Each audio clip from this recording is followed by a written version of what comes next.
نہیں پتا کہ آج سے تقریباً 900 سال پہلے ملک شام کے علاقے میں جب ایک کرسچن نے مسلم لڑکیوں کو جو حج پہ جا رہی تھی انہیں قید کر لیا تو ایک ہنگامہ ہوا. ان لڑکیوں نے چیخنا چلانا شروع کر دیا تو اس کا نام تھا آرنالڈ. اس کو پکڑا گیا تو اس سے پوچھا گیا ان بچیوں کو کیوں پکڑا, تو وہ بہت بڑا آدمی تھا. اس نے کہا کہ یہ بچیاں مصیبت میں نبی کو پکارتی ہیں, میں نے اس لیے گرفتار کیا ان کو کہ ذرا دیکھوں کہ اس کے نبی میں طاقت کتنی ہے. بلا اپنے نبی کو, بلا اپنے محمد کو, میں تمہاری عزتیں لوٹنا چاہتا ہوں. ان لڑکیوں کی آبرو سے کھیلنے کی کوشش کی جی آرنالڈ نے, اور ایک جملہ کہا تھا بلا اپنے محمد کو, تیرے محمد میں اتنی طاقت ہے. تو ایک ہنگامہ مچ گیا. اس وقت فاتح بیت المقدس سلطان صلاح الدین ایوبی موجود تھے. ایک لمبی مسافت کے بعد نور الدین زنگی کی معاونت کے بعد اور بیت المقدس میں ان کی بیوی کے ہاتھوں سے بنا ہوا وہ مبارک ممبر جب پہنچایا تھا, اس کے بعد انہیں خبر لگی کہ آرنالڈ نے کہا ہے کہ بلا اپنے محمد کو. تو سلطان صلاح الدین ایوبی نے اپنی جو فوج کا رخ تھا موڑ دیا اور اس کرسچنزم کی ٹیم پر حملہ کر دیا. بہت بڑی فورس تھی اس کے ساتھ, اور جب حملہ کیا تو تہس نہس کر دیا. بڑے بڑے وزراء, بڑے بڑے کیبنٹ منتری پکڑے گئے, سب کو اس نے ہٹا دیا اپنی نگاہوں کے سامنے. اور جب اس کی نگاہوں کے سامنے آرنالڈ آیا نا تو معلوم کیا کہا تھا سلطان نے, ظالم تو نے کہا تھا نا بلا اپنے محمد کو, مدینے والے محمد تو نہیں آئے لیکن محمد کا غلام آ گیا ہے. ہاں, تو نے حضور پر درود پڑھنے والی بچیوں کی عزتیں لوٹنے کی کوشش کی ہے, ان کے سفر مدینہ المنورہ کو متاثر کیا ہے. سن, میں تیرا مستقبل خراب کر دوں گا, میں تیری آخرت خراب کر دوں گا. اپنی ذاتی تلوار سے اس کے جسم کے 2 ٹکڑے کیے تھے, صرف ایک جملے کی بنیاد پر بلا اپنے محمد کو. آج ہماری لڑکیاں شراب خانے جا رہی ہیں اور لڑکیاں ہوٹلوں کی زینت بن رہی ہیں, لیکن افسوس یہ ہے کہ ہمیں اس کی فکر نہیں ہے, ہمیں اس پر کوئی بات نہیں کرنی ہے, ہمیں تو تقریر بھی نہیں سننی ہے. 10 منٹ کے بعد 2 آدمی ادھر سے اٹھیں گے, 2 آدمی ادھر سے اٹھیں گے, 3 آدمی ادھر سے اٹھیں گے. یہ بھیک مانگ مانگ کے صدر صاحب, سنگٹی صاحب جلسہ کرتے ہیں, اور پھر جو نعرے کی گونج میں ہم نعتیں منقبتیں سن کر کے اپنے اپنے گھروں کا رخ لیتے ہیں. پھر مطلب کی باتیں کون سنے گا؟ میرا سوال ہے, آپ مجھے بتائیں. آخرت میں تیاری کے حوالے سے یہاں آخرت کی جو تیاری ہے وہ کیسے کریں گے؟ کیسے ماں اپنے بیٹے کی پرورش کرے گی؟ کیسے باپ اپنے بیٹے کو بتائے گا؟ کیسے ان بہنوں کو قرآن پڑھنے کا ہنر سکھایا جائے گا؟ مجھے آپ بتائیں. بیٹے بیٹھو گے خاموشی سے, یہی ہے مسئلہ, ٹھیک ہے؟ مجھے بولنا نہ پڑے اور دقت ہوگی تم سب کو میں اسٹیج پہ باری باری بٹھا لوں گا, لیکن بولنا نہیں. میں تم سے ہاتھ جوڑ گزارش کرتا ہوں, سنیں آپ, تھوڑی سی باتیں سنیں. کیا کہتا ہے یہ لڑکی مسلمان کی ہے جس کے سامنے شراب کی بوتل رکھی ہے. میں کیا بتاؤں, ابھی جھانسی کے قریب ایک جلسے میں گیا تھا, حافظ سلمان صاحب تھے, اسٹیج پر ایک سید صاحب تھے, بزرگ ہیں, پیارے ہیں. وہ کہنے لگے, بولے آصف بھائی ایک لڑکا دوسرے فلور سے چھت سے گرا اور نیچے سڑک پر مر گیا, اس کا سر پڑ گیا. لوگوں نے اسے اٹھانے کی کوشش کی تو اس کے منہ سے شراب کی مہک آ رہی. وہ شراب پیے ہوئے چھجے پہ ٹہل رہا تھا, اوپر سے گرا تو نیچے مر گیا. جب اس کے باپ کو بلایا گیا, اس کے بھائی کو بلایا گیا, صاحبو یہ بارہ شریف غازی سرکار کی زمین ہے, آپ یقین کریں. معلوم ہے کیا ہوا؟ جب اس کے باپ اور بھائی کو بلایا گیا تو لوگوں نے افسوس کے ساتھ اپنے ہاتھ کو اپنی پیشانیوں پر مارا ہے. باپ بیٹے دونوں نشے میں تھے. آپ غوث پاک کی مجلس کرنے بیٹھے, دونوں نشے میں تھے. ایک لڑکی کی شادی ہوئی, بہت دور کا واقعہ نہیں ہے, آپ میرے گریبان کو پکڑ سکتے ہیں, میں آپ کا گریبان پکڑ سکتا ہوں. یہ آپ کے اور میرے شہر کے قریب کی بات ہے. شادی ہوئی لڑکی کی اور 3 مہینے کے بعد ٹھیکہ دیشی شراب کے سامنے نقاب اوڑھ کر کے وہ بیئر کی بوتل خرید رہی تھی. بالکل سچی بات ہے. آپ مجھ سے تنہائی میں پوچھے تو میں آپ کو دکان کا اور اس علاقے کا, اس ضلع کا پتہ بتا دوں. آپ کل جا کے تحقیق کر سکتے ہیں. وہ نقاب اوڑھ کر کے وہ لڑکی شراب خانے پہ شراب کی بوتل خرید رہی تھی. ہنگامہ ہوا, لوگ جمع ہوئے اور کہنے لگے تجھے شرم نہیں آتی؟ تو حضور کی امت ہو کی لڑکی ہو کر کے شراب خانے پہ شراب کی دکان پہ کھڑی ہے. تو لڑکی نے کیا کہا تھا کہ اصل میں بات یہ ہے کہ میرے گھر میں میرے باپ شراب پیتے تھے, روزانہ بلیک رنگ کی پولیتھین میں شراب لاتے تھے اور وہ پی کر کے تھوڑی سی بچا کے فریج میں رکھتے تھے صبح پینے کے لیے. میں جب فریج کھولتی تو اس میں سے شراب کی مہک بدبو آتی, تو میں تھوڑی سی متاثر ہوئی. ایک دن میں نے کھول کے دیکھا تو اسے چکھ لیا میں نے. دوسری رات پھر میرا دل کہا, پھر میں نے چکھ لیا. ایسے ہی شراب کے چند گھونٹ چکھتے چکھتے میری عادت خراب ہو گئی. باپ پی کے سو جاتا، اس کے بعد میں پی کے میں سو جاتی تھی۔ میری کوئی رات ایسی نہیں گزرتی تھی جب میں نشے میں نہ ہوں۔ جب میری شادی ہوئی اور میں دلہن بن کر کے سسرال آئی تو یہاں مجھے 4 مہینے تک شراب نہ ملی، میں بے چین ہو گئی۔ آج جب برداشت نہ ہوا تو نقاب اوڑھ کر کے میں بیئر بار کے سامنے آ گئی۔ اس گھر کو آگ لگ گئی گھر کے چراغ سے۔ صاحبو آئیے سوچیں کہ ایک کمیٹی ہے، 25-30 لوگ ہیں، 2-2 روپے جلسہ کرتے ہیں، کیوں؟ تاکہ ان بچوں کا مستقبل اچھا ہو، ان کا فیوچر اچھا ہو، ان بچوں کے چہرے پر کوئی تماچے نہ مار سکے، قرآن کو کوئی آگ لگا نہ سکے۔ یہ باپ دادا نے اپنی ذاتی کمائی سے اللہ کے گھر کی تعمیر کی ہے، کل اس پر بلڈوزر نہ چلے۔ یہ ہماری گود کی پلی ہوئی بچیاں جو ہماری ماؤں کی گود میں ہیں، یا کل بڑی ہو جائیں گی تو کوئی ان کی عزتوں سے کھلواڑ نہ کر سکے۔ ہمیں اس طریقے پر غور کرنا ہے۔ اگر ہم اس نظریے پر گئے تو حضور غوث اعظم سرکار کی امی نے کیا کہا تھا؟ اے میرے بیٹے بغداد شریف جا رہے ہو، یہ سب کو پتا ہے۔ حالانکہ بغداد میں 2 برائیاں بڑی عام تھیں، ایک کو ننگا پن کہتے ہیں۔ ابھی کیا ہے؟ ابھی تو لڑکیوں کے جسم پہ کپڑے ہیں۔ جب 900 سال پہلے حضور غوث پاک بغداد شریف جیلان سے آئے تھے تو لڑکیاں اتنا کم لباس پہنتی تھیں کہ جو پرہیزگار لوگ تھے وہ نقاب اوڑھ کے چلا کرتے تھے۔ سمجھ رہے ہیں؟ علامہ سیوطی نے اپنی کتاب میں لکھا پرہیزگار لوگ نقاب اوڑھ کے چلتے تھے۔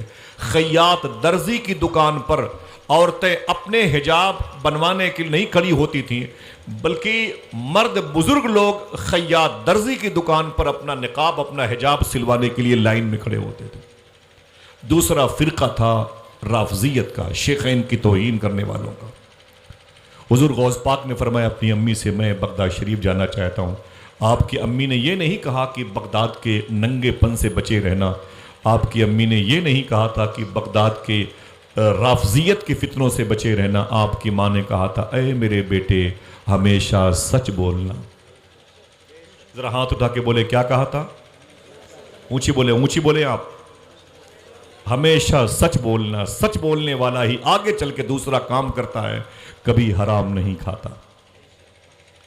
قرآن کہتا ہے، اللہ فرماتا ہے یہ جو عبد القادر یہ شامل ہے، ضم ہے اس میں، الا ان اولیاء اللہ لا خوف علیہم ولا هم، جو میرے دوست ہوتے ہیں ان کو کوئی خوف نہیں ہوتا۔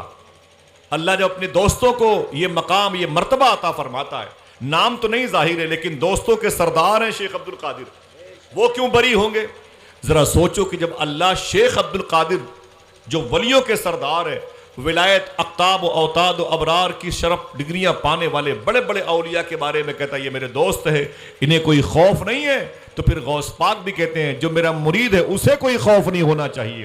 مریدی لا تخف واشن فإنی، الحمدللہ، بس شرط یہ ہے کہ ہماری جو بہکتی ہوئی نسلیں ہیں ان کو سنبھالا کیسے جائے۔ قرآن کہتا ہے اہدنا الصراط المستقیم، روز دعا کرتے ہو اے اللہ ہمیں سیدھے راستے پر چلا۔ ایک بزرگ سے پوچھا گیا سیدھا راستہ کیا ہے؟ تو بولے سیدھے راستے کو ہی حلال خور کہتے ہیں۔ حلال کھانے والا اگر چل رہا ہے تو سمجھ لو یہ سیدھے راستے پر چل رہا ہے، سچ بولنے والا اگر جا رہا ہے تو سمجھ لو یہ سیدھے راستے پر چل رہا ہے۔ میری بات سمجھ رہے ہیں؟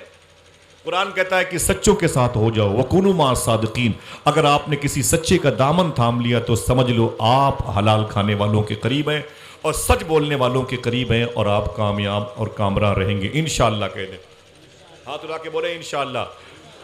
11:15 بج رہے ہیں، ظاہر سی بات ہے یہ تقریر کے ختم ہونے کا وقت ہے، لیکن پھر اس گزارش ہے کہ بیٹھے رہیے گا۔ پوری دنیا آپ کے جسم کو نوچنا چاہتی ہے، پوری دنیا آپ کے جسم کو خرید کر کے اپنے بیڈ کی زینت بنانا چاہتی ہے۔ پوری دنیا میں آپ کے بچوں کے گردے بیچے جا رہے ہیں، آپ کے بچوں کی آنکھیں نکال کر کے وہ جو ہے سپلائی کی جا رہی ہے، ہمیں خبر تک نہیں، ہمارے عقیدے خریدے جا رہے ہیں۔ نعت کی محفلوں میں آئے تب بھی ہمارے اندر وہی بے ہنگم سی بھی فضا موجود ہے۔ دعا کرو اللہ ہمیں کچھ سیکھنے کی توفیق عطا فرمائے۔ آمین کہہ دو انشاءاللہ، آمین۔ بیٹھیں گے تھوڑی سی بات سنیں گے انشاءاللہ۔ ہاں، آپ کہتے ہیں سیدھے راستے پر چلا، میرا سوال ہے سیدھا راستہ کسے کہتے ہیں؟ آپ اپنے بچوں کو بتایا ہے کہ میرے بچے انگریزی میں ٹاپ کر لے، اے میرے بچے میتھ میں ٹاپ کر لے، اے میرے بیٹے تو جغرافیہ میں ٹاپ کر لے، اے میرے بیٹے اسپورٹس میں کرکٹ میں ٹاپ کر لے، بالنگ اچھی کرتا ہے اس میں ٹاپ کر لے۔ کبھی آپ نے کہا بیٹنگ اچھی کرتا ہے، والی بال بہت اچھا کھیلتا ہے، میرا بیٹا فٹ بالر بہت اچھا، اے میرے بیٹے اس میں ٹاپ کر لے۔ کبھی آپ نے کہا کہ اے میرے بیٹے تو حضور پر درود پڑھا کر عشق رسول بننے میں اپنے دوستوں سے ٹاپ کر لے، عاشق رسول بننے میں تو اپنے قبیلے کے لوگوں سے اوپر چلا جا۔ کبھی ہم نے کہا نہیں کہا. ہم نے اپنے بچوں کو حضور کا عاشق نہیں بنایا. ہم نے اپنے بچوں کو جو تعلیم دی وہ ہماری جنازے کو بھی جب یہ کاندھا دیں گے نا ہمارے جنازے کو, تب بھی یہ موبائل کی دنیا میں ڈوبے رہیں گے. انہیں خبر نہیں ہوگی کہ میرے کاندھے پر میرے باپ کا جنازہ جا رہا. ماں کی قبروں پہ جوتے پہن کے کھڑے ہوں گے اور لوڈو کھیلتے ہوں گے ہمارے بچے. جو تعلیم ہم نے دی ہے ہمیں پتہ نہیں ہے. ابھی ماضی قریب میں ایک بزرگ ہیں, ان کا نام ہے خواجہ غلام غوث ہزاروی رحمۃ اللہ تعالیٰ علیہ.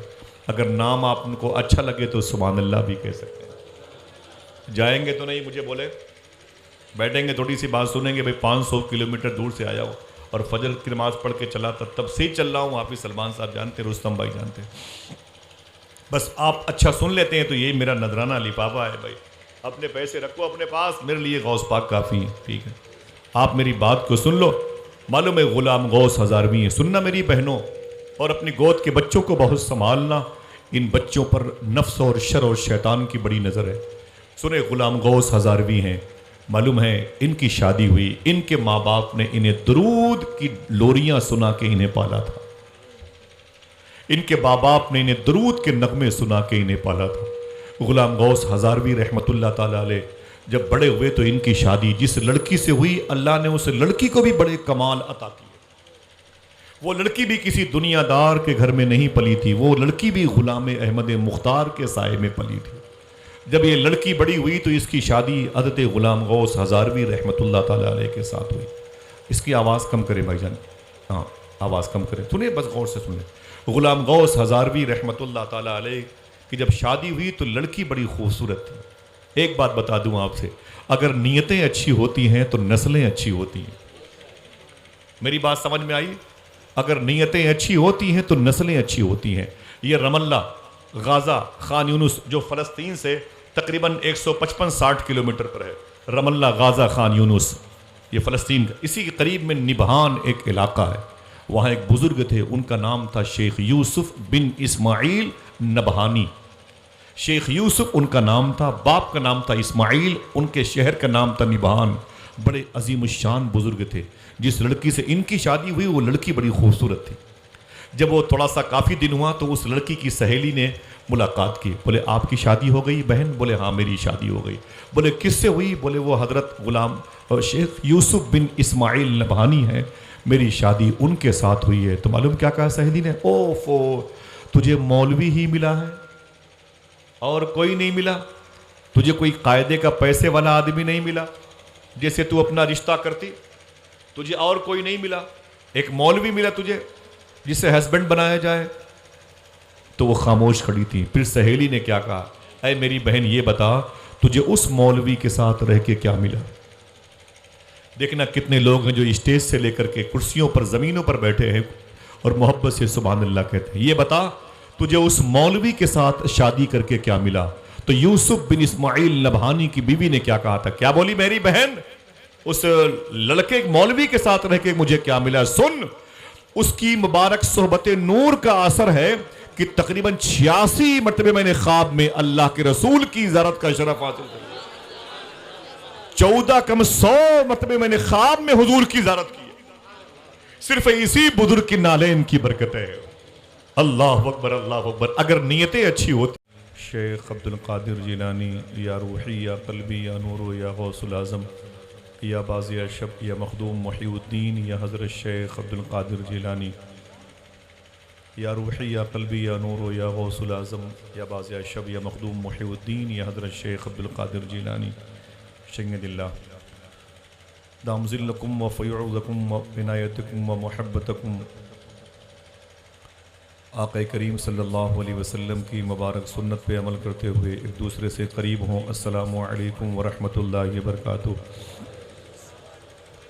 بچوں سے بھی, بچیوں سے بھی اور اپنی ماں بہنوں سے بھی گزارش کروں گا بڑے ادب اور احترام کے ساتھ درود شریف باواز بلند پیش کریں. اللہم صلی علی سیدنا و شفیعنا و نبینا و مولانا نورک محمد وعلی آل محمد بعدد کل معلوم لک بعدد کل معلوم لک.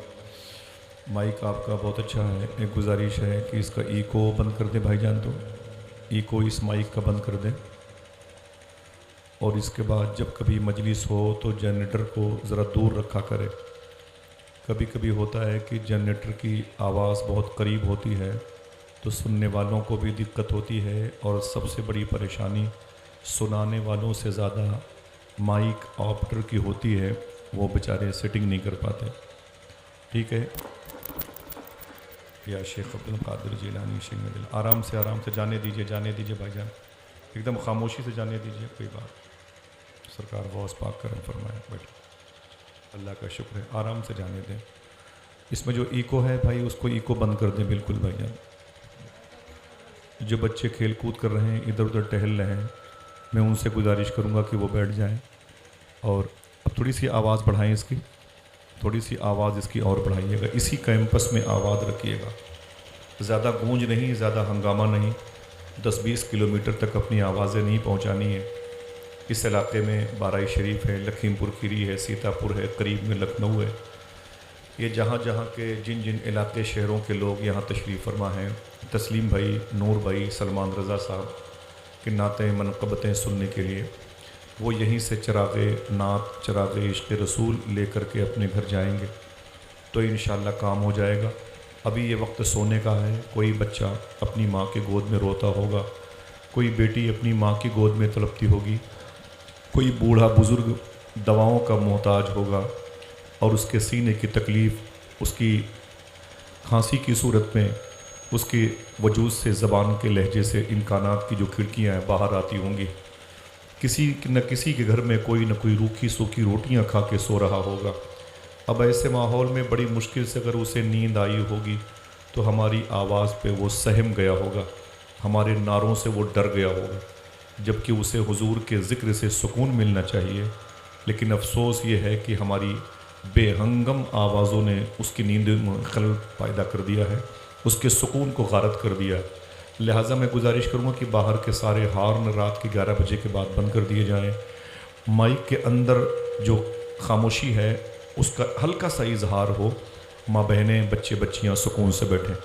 ٹھیک ہے بیٹا، جتنا ہنگامہ کیا ہے آپ لوگوں نے اچھی بات ہے، نعتیں سنیں تو خوش ہوں، فرحت محسوس کریں، لیکن اب خاموش رہیے گا، نہ کوئی نعرہ لگانا ہے، نہ کوئی داد و تحسین بلند کرنی ہے، تھوڑی سی گفتگو سماعت کریں۔ مولانا مبارک بھائی، مولانا قاری عبدالحق صاحب قبلہ تشریف فرمائیں، صدر صاحب بھی بیٹھے ہوئے ہیں، گاؤں کے تمامی میرے بھائیوں کی جو کمیٹی ہے وہ لوگ تشریف فرما ہیں، رستم بھائی میرے بھائی جیسے ہیں، جن کی دعوت محبت تھی تو میں نے ایک لمبا سفر کیا اور آ گیا۔ میری اپنی عادت ہے، کبھی 10-20-25 سال کے بعد جب آپ کو پتہ چلے میں زندہ ہوں اور مجھے دعوت دینے کی کوشش کیجیے گا تو یہ ضرور سوچ لیجیے گا کہ مجھے 10 بجے، 9 بجے، 8:30 بجے مائک پہ لے آئیں، جب 10-20 لوگ بیٹھے ہوں، مجھ سے حضور کی باتیں سن لیجیے گا۔